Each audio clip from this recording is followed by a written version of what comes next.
Good morning, and welcome to the Unitarian Universalist Church of Reading's annual question and answer service. So we'll start out. What is the Unitarian Universalist Church of Reading? Well, we are a regional church serving communities north of Boston, and with our online outreach, individuals throughout the U.S. and beyond. We bring together people of all ages, all backgrounds, and many beliefs. Connections are our strength. Caring for one another and the wider community is at our heart. Together, we create a space to grow in spirit, relationship, and compassion, working for more justice and more love in our own lives and in the world. We are an intentionally inclusive congregation. We welcome you no matter your age, gender identity, sexual orientation, differing abilities, cultural or religious background, spiritual beliefs, or political perspective. We welcome you if this has been your spiritual home for 2 years or 20 or more, and especially if this is your first time with us. You're invited to explore the opportunities presented here for deepening spirituality, connection, and justice. So who are all these people? Well, my name is Al Murray. My pronouns are he, him, and his, and I am a member of the worship arts team and the technology team, along with Katie, our intern, Sally, our director of religious education, Mary, our music director, Trevor, our pianist, Melissa, our membership coordinator, Linda, our office manager, Allison, Robin, and Will running the tech today. We're here to help run the service for you. How do we make this all work? Have an amazing coordinated balance between incredibly talented staff and dedicated volunteers. It's all paid for by you, by us, through our donations. You can donate through your bank accounts or weekly, and you'll get a chance a bit later during the offering. We, in turn, donate half of our weekly offering to a group that shares our Unitarian Universalist values through our Share the Plate program. You can look at the church website and click the Donate button. So, who is the Share the Plate recipient this month? Our Share the Plate recipient for the month of October is the North Shore Alliance of Gay, Lesbian, Bisexual, and Transgender Youth, NAGLY. NAGLY's mission is to honor, respect, educate, and empower LGBTQ youth ages 10 to 23. They offer programs, meetings, clubs, activities, and events for LGBTQ youth, their families, and allies so that they can come together and support one another. Their offerings include regular support meetings, as well as education, leadership training, and social opportunities. NAGLY's headquarters are located in Salem and serves LGBTQ youth on the North Shore and beyond. It is one of the largest youth centers in the country. Their facility includes a youth lounge with comfortable furniture and audiovisual equipment, a library with computers and books, a boutique with gently used clothing, an information center, a health and wellness room, and a meeting and recreation space. Our PFLAG support group that meets at UUCR frequently refers parents to NAGLY when they are looking for support and their LGBTQ plus children. And our last question is, where do you fit in? Well, we believe that you belong here. Maybe just for the next 45 minutes, but we hope that you stay and come back again and again.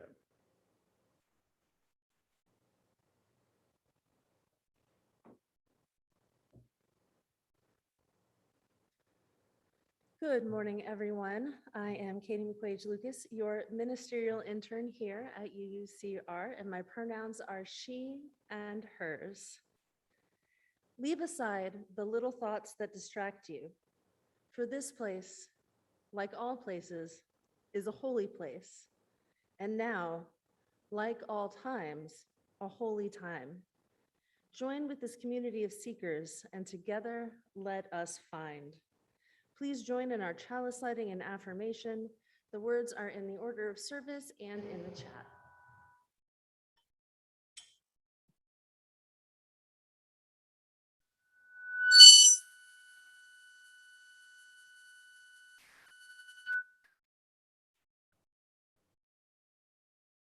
In the light of truth, the warmth of community, the fire of commitment, we gather this day. May the flame we now kindle be to us a symbol of the holiness we seek. And our children's affirmation, reminding us what it means to be Unitarian Universalists. We are Unitarian Universalists, a church of open mind, loving heart, and helping hands.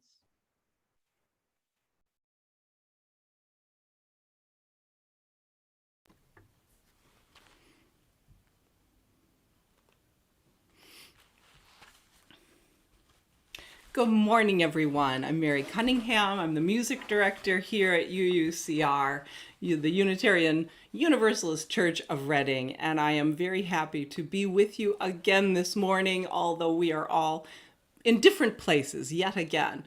For our question box service, we've decided to sing a wonderful hymn, Wo Ya Ya, and I think we've sung it a few times back in the spring.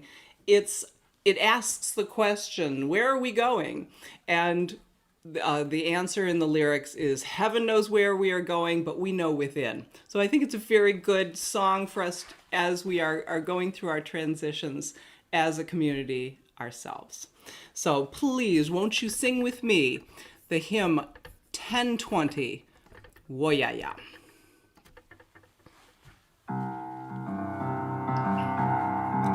We are going, heaven knows where we are going, but we know within, and we will get there. Heaven knows how we will get there, but we know we will. It will be hard, we know, and the road will be muddy and rough, but we'll get there. Heaven knows how we will get there, but we know we will. Oh yeah, yeah, oh yeah, yeah, oh yeah, yeah, oh yeah, yeah. We are going, heaven knows how we are going, but we know within, and we will get there. Heaven knows how we will get there, but we know we will. Oh yeah, yeah, oh yeah, yeah, oh yeah, yeah, oh yeah, yeah, oh yeah, yeah, oh yeah, yeah, oh yeah, yeah, oh yeah, yeah.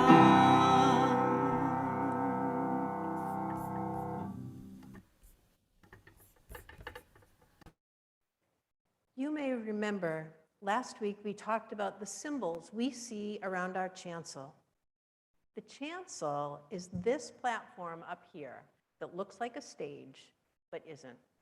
Chancel is a churchy word that points us to the place where the leaders speak and we hear big thoughts.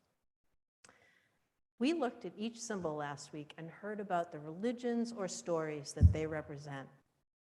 And with each symbol, we hear ways that people make meaning and how they find answers to human questions. We landed at the top on the lamp of wisdom. Ours is missing its flame, but not its invitation to curiosity. That is the symbol that reminds us to keep asking questions. UUs are by faithful nature curious people. In fact, it's part of our faith. It's part of our religion to ask questions and seek understanding. We might ask questions like, what is an intern minister? Katie McQuaige-Lucas is our intern minister, which means she is a student learning her way into ministry, into her own ministry. a way of teaching, inspiring, and caring for people. Intern means a way of being a student. And Katie is learning into her own ministry in many ways here at UUCR. She preaches and teaches in our Sunday service. She talks with and prays with folks who are struggling. And she celebrates people here when joyful things happen. She blesses backpacks and tools. She makes chalices with us and reflects on questions with our youth group. While she is doing these things, she is often teaching, and she is also learning. Together in church, we ask questions such as, where do we come from? What is our relationship to our earth and her creatures? Can we respond with love in a bad or a difficult situation? What happens when you die? We ask a lot of questions. Some folks call these big questions about what it means to be human. Some of us have our own answers to questions like these. Some of us have ideas, and ideas that change. Some of us are wondering with big questions all the time. Our church helps us learn into our questions, especially when we talk with others about them. In fact, we encourage adults to talk about their beliefs with the young people in their lives and to talk about their questions. We wonder together sometimes, and we can find new paths to explore. Even if we don't find an answer, it's often more comfortable to know we're not alone when we realize that we cannot know everything. I want to answer a question with my own ideas. And that question is, where do I think we come from? So I think of that question as wondering about where we all were before we came into being in the bodies of our mothers. Where were we before we were beginning to take physical form? I believe that I existed before that. Now, this is just my understanding, but I feel deeply inside that I have a life before my living and after my dying in this physical body. I believe that I have a spirit, a part of me that is vast and part of the universe. I don't know what that really means, other than I do feel connected to everything out there beyond our earth. And I feel good about that. And while I don't know what will happen when I die, when my body dies, I do believe that part of me will live into that connection out there. I think that connection is creative and creates life forms and possibilities. I think we get a lifetime here to experiment and to make things happen. And because we have feelings that let us know what feels just and what feels right, I think that we're here right now to be a creative force in creating something new. I think that's just a little way that the universe works. And humans think that the universe is expanding all the time. I think we are part of that, a very tiny little part. Anyway, that's just something that I think. I'm just one person on this planet of 7 billion souls. And there are a lot of ways of understanding how we live here on Earth. This is an incredibly wonderful thing about our faith, that we ask questions and we can talk to each other about what we think and what we wonder. What are you wondering about today?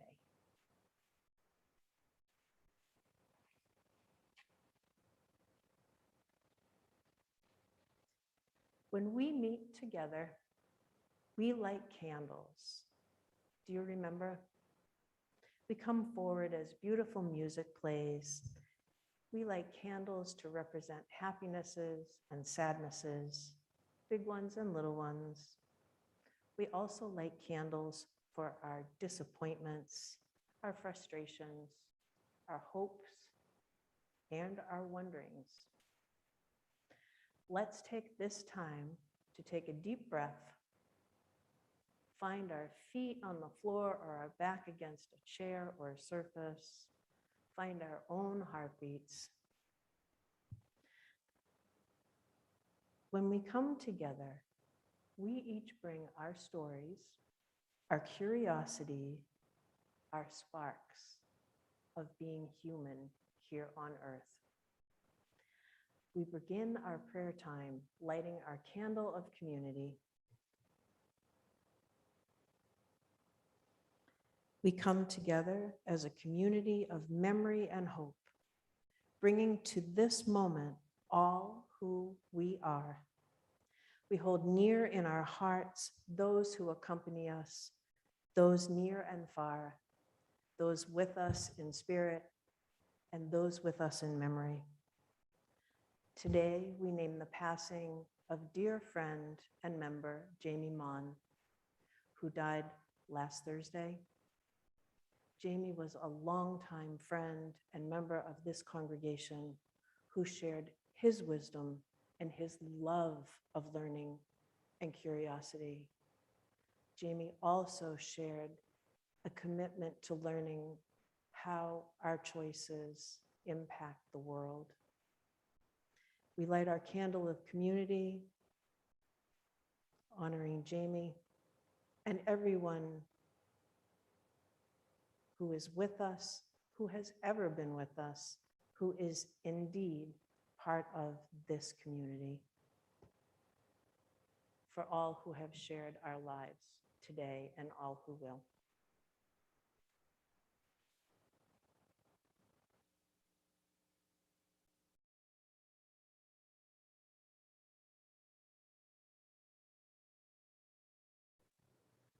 Will you please join me in prayer?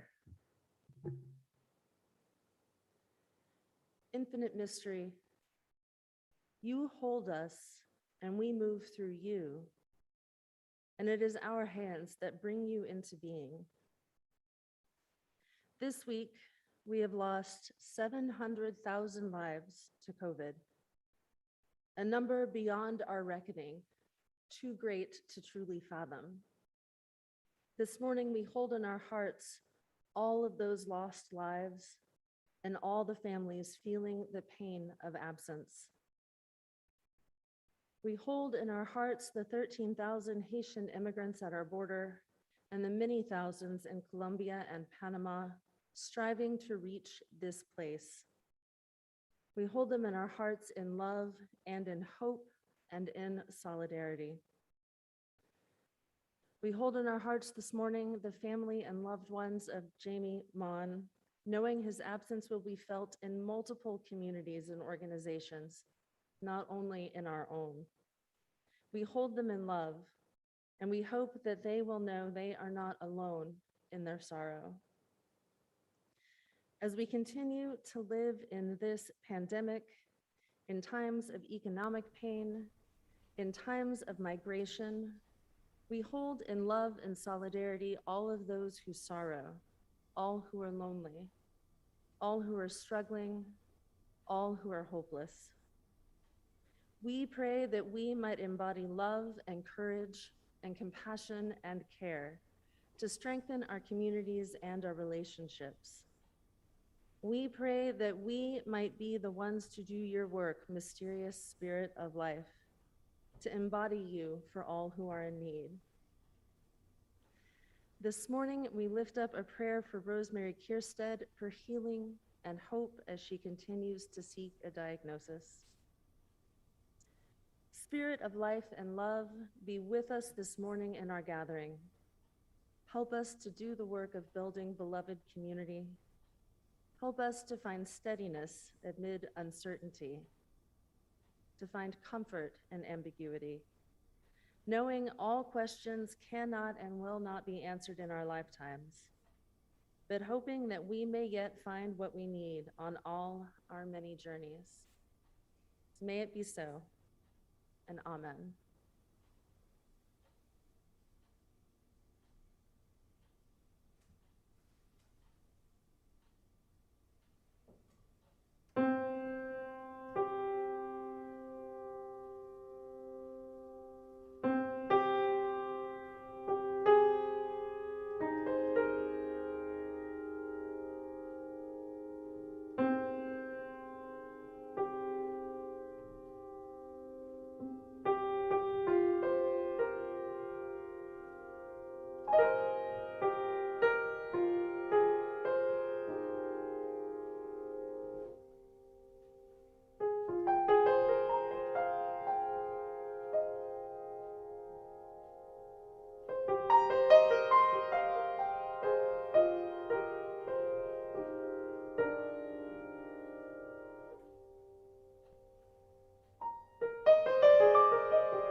Letters to a Young Poet, an excerpt by Rainier Maria Rilke.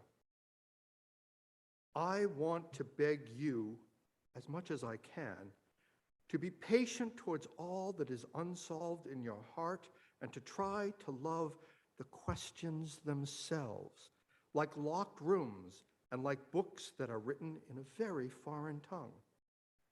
Do not now seek the answers, which cannot be given to you because you would not be able to live them. And the point is to live everything. Live the day into the answer. Live the questions now. Perhaps you will then gradually, without noticing it, live along some distant forming as a particularly happy and pure way of living. Train yourself to it, but take whatever comes with great trust, and only if it comes out of your own will, out of some need of your inmost being. Take it upon yourself.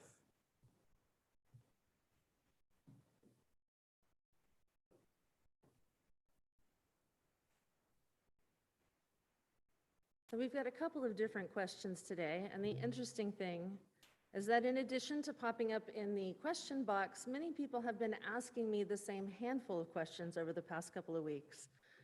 So a few people have brought me questions lately about distinguishing all the different isms and all the different ways people believe. So it seemed like a good idea to just run through as many of them as I could think of. So what are the differences between atheism and agnosticism and humanism, and how many different ways are there to talk about belief? So agnosticism is a non-committal position. It believes that we cannot know the divine and we could never be certain. Atheism is a committed belief that there is no God or there are no gods, and often includes the belief that there is nothing supernatural of any kind. Someone might describe themselves as non-theistic. They don't believe in gods, but they might believe in other kinds of spirits, animism, for example, which believes that all things have some spirit to some extent. Monotheism is probably what most of us think of. It's definitely the dominant culture in America, the idea that there is one God. Polytheism believes that there are many gods, although there's a lot of subcategories there. And so some people might say there are many gods and they are all separate and distinct from one another. Or they might say, well, there are many gods, but they're all aspects of one God. And that would be a form of monism. Henotheism believes that there are many gods, but only chooses to worship one or a set number. Pantheism believes that spirit with a capital S is in all things, that the whole universe itself is divine. Panentheism says, yes, that's true, but also spirit is beyond all things at the same time. And then the last one on the list I've saved because it kind of intersects with some other categories is humanism. And that is a way of thinking that is focused on human beings, human culture, and ethics without reference to the divine. And it's worth noting that there is a great deal of overlap here. There are a lot of people who would say that they are animists and polytheists. Humanists are often atheists, but there are plenty of branches of world religions, including Christianity, that take a humanist angle by focusing more on human living. A lot of these positions can coexist in the same spaces. A pagan ritual will probably not require anyone to declare that they believe the gods are distinct beings. It won't require them to declare that they believe they're aspects of one divine spirit, or that they think the gods are psychological archetypes. All of those beliefs can often participate in the same rituals together because they're doing the same things, even if they believe slightly differently. Unitarian Universalism is similar. We explore various answers to questions about the ultimate basis of reality, and we don't require that every person be 100% all in all the time, just that we make the space for us all to explore together. This comes down to our commitment to individual people being able to have direct experience of mystery and wonder, the first of our 6 sources. All of the isms listed are ways to interpret our own individual experiences. Our interpretations may change as we continue to explore. Other experiences might cause us to reinterpret previous ones. And so many of us go on journeys through some of these isms and belief systems. I was probably agnostic for most of my life, even with regard to experiences I would call experiences of mystery or wonder. I think I was reluctant to commit to a single interpretation, and so I refused to interpret at all, saying these things are simply unknowable. But later experiences have felt much more solid to me. And so I have journeyed through the pagan flavors of the isms. At this particular point in my life, I would call myself a polytheist. My religious experiences have been full of personality. And part of being a polytheist is being open to the experiences of others being different from my own, and acknowledging how many different ways the divine can show up. Sally described a little bit of her own journey and belief earlier in the service, so I'm going to go ahead and move to question 2. And this is another one that has come up in multiple settings, so I thought it was worth talking about this morning. How can we be in relationship across really serious divisions and disagreements? And so I've heard this question from people lately with regard to personal conflict or political disagreement, different religious beliefs, and other places too. And it seems that there are at least as many ways to divide ourselves as there are to unite ourselves. And I think it's important that all of these things are true. Saying we have a great deal in common does not erase real differences. Saying that the differences are real does not erase our relationships either.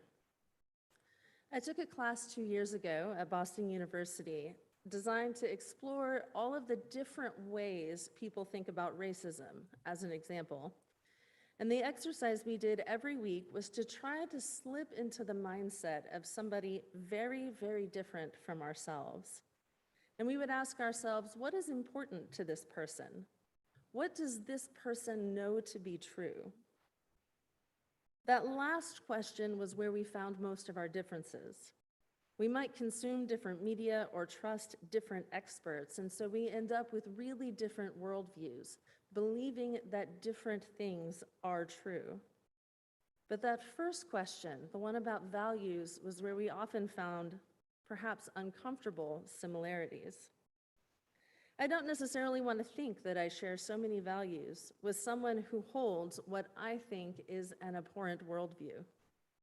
And it is a cliche to say that we all care about our children and our families, that we want the world to be a better place, but it's a cliche because it's true.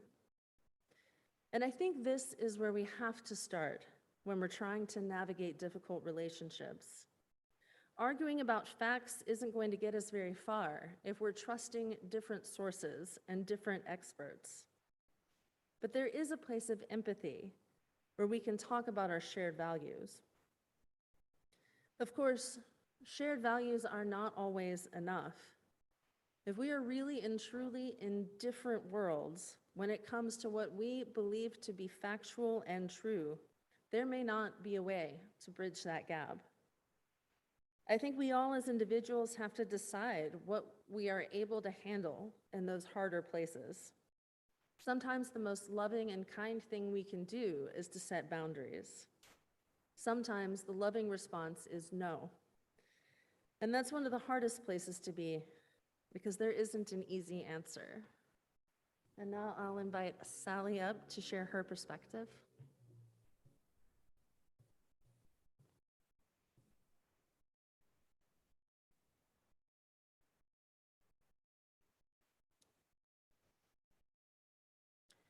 As Unitarian Universalists, we believe in the inherent worth and dignity of all people. Honestly, I've always found it insulting when people who do not know anything about UUism say we don't believe in anything because we don't have a creed, or that we can do anything because we don't have a hell. I think living into our first principle is some of the hardest spiritual work we do. As Katie mentions, we do want to seek common ground, shared values with others who think differently. We've always encouraged our children to be curious about other people's beliefs and to engage respectfully with those who do not agree with them. As our planet continues to warm and our children continue to inherit unjust systems, I wonder how we will do this differently. How do we teach our children now to engage with those who might act in opposition to the work that we believe must be done to intercept climate disaster? How do we teach our children to work alongside those who refuse to see inequity and inequality in systems that can either sustain or deny life, liberty, and happiness? This may be some of the hardest spiritual work that we are called to do, and we need to do this together.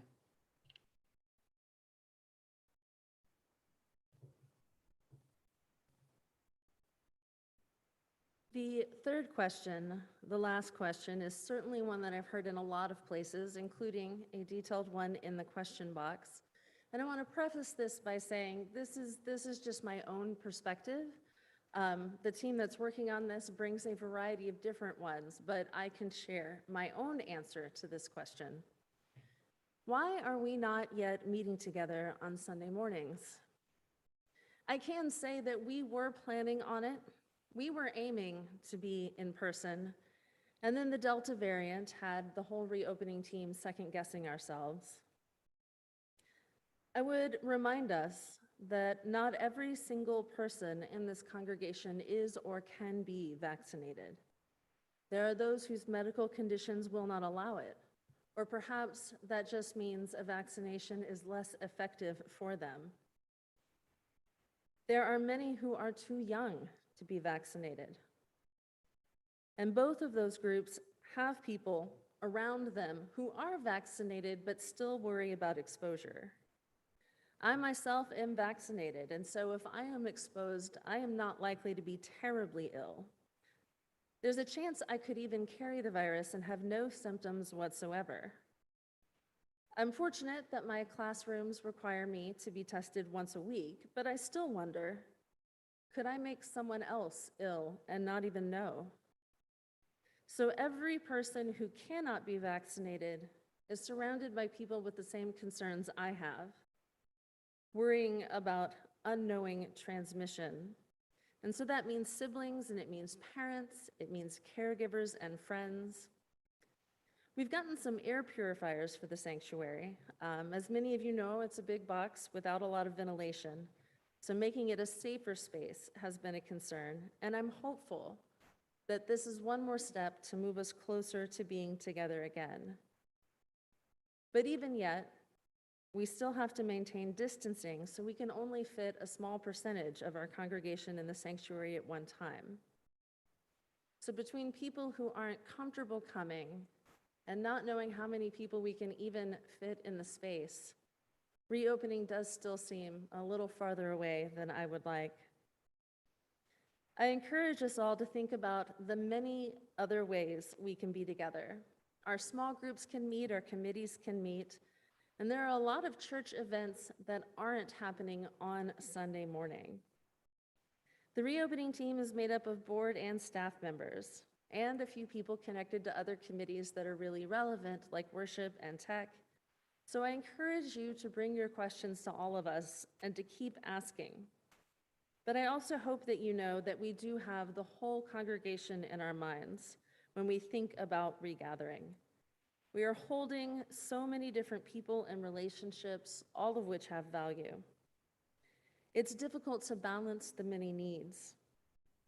And so this is a place, like all of our different beliefs, where we are attempting to hold as many as we can in loving relationship and in covenantal care. And we can't be certain we have all the answers here, any more than we can be sure in any of the other areas of our life. We do know that we want to be a welcoming community and a loving one, and that means trying to hold as many of these needs together as we possibly can. And now, to support the ongoing work of this congregation and our work in the broader community, the offering will be gratefully given and received.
Good morning.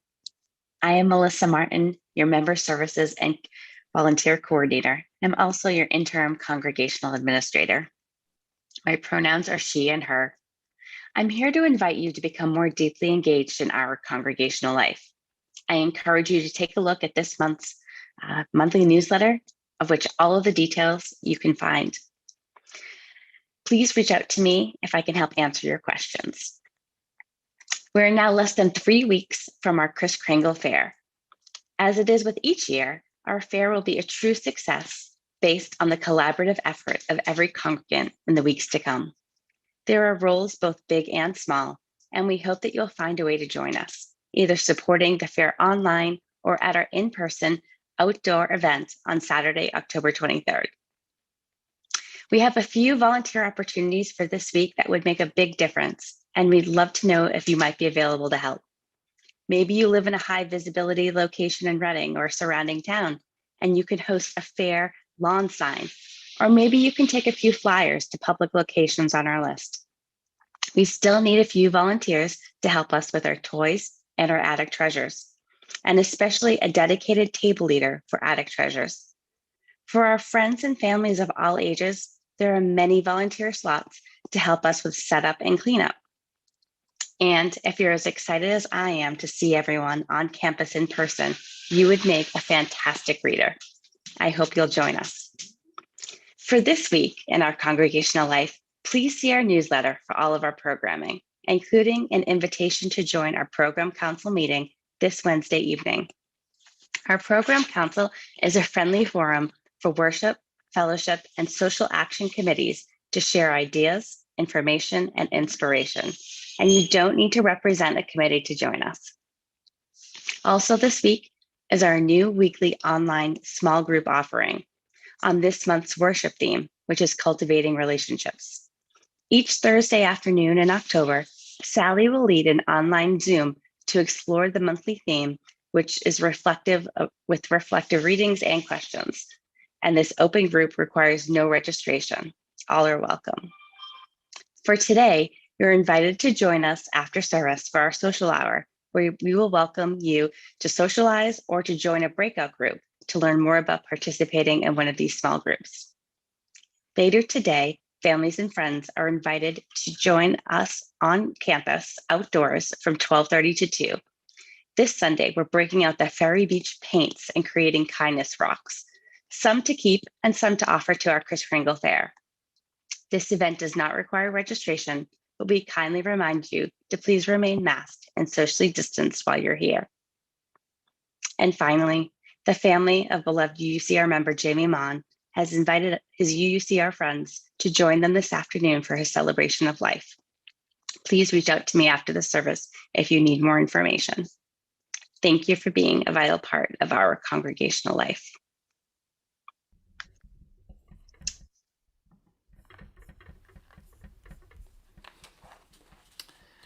So we've reached our closing hymn in our question box service today. We're going to sing number 354, We Laugh, We Cry.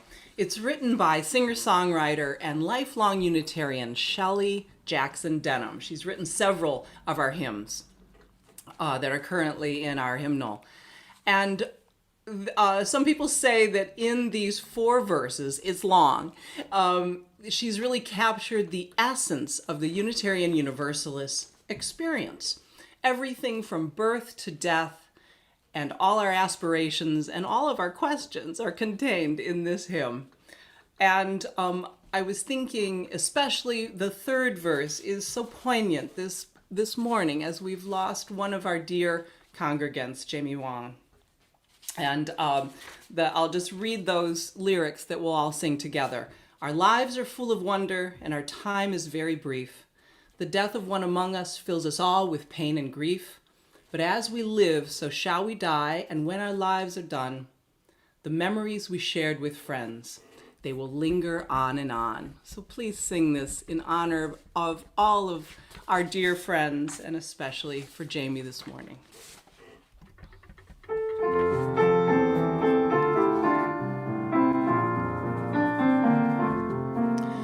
We laugh, we cry, we live.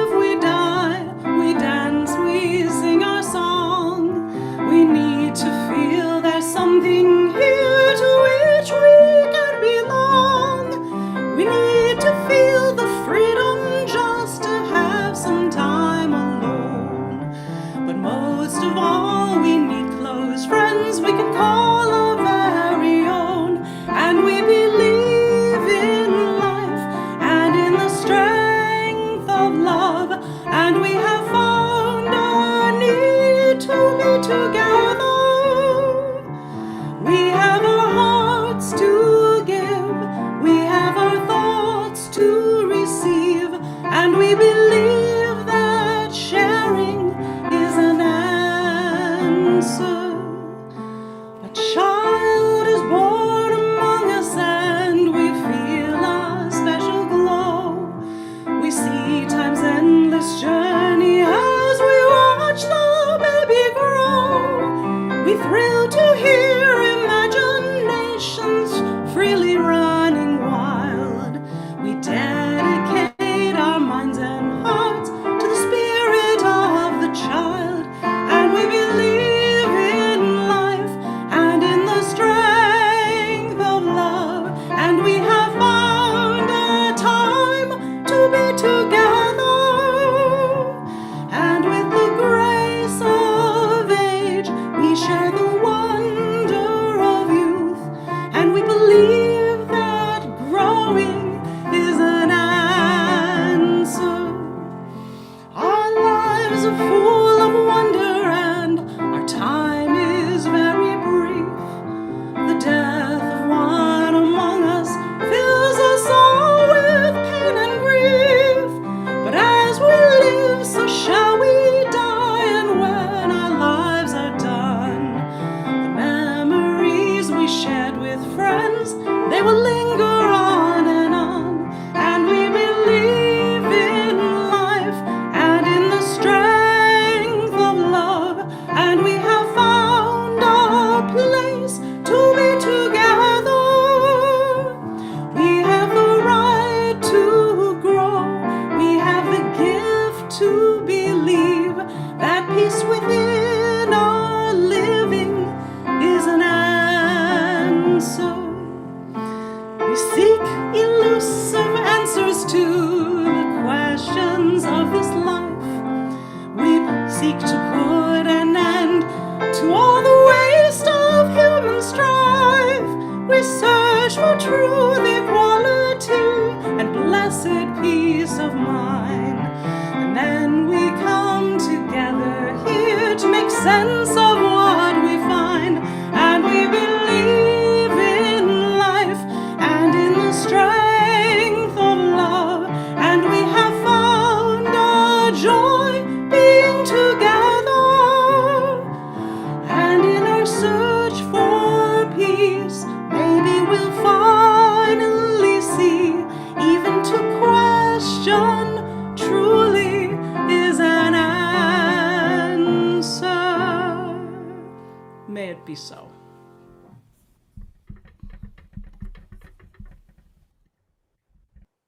Our chalice extinguishing words from our order of service. We extinguish this flame, but not the light of truth, the warmth of community, or the fire of commitment. These we carry in our hearts. We all move through our lives with questions. We will not always find the same answers, but we will always share the quest. We share the journey. We share the desire to know. May you find some of the answers you seek in your lives, but most importantly, may we all share the joys of journeying together. And so may you find that love and peace that lies beyond answers, and may it sustain you in the week to come. Blessed be, and go in peace.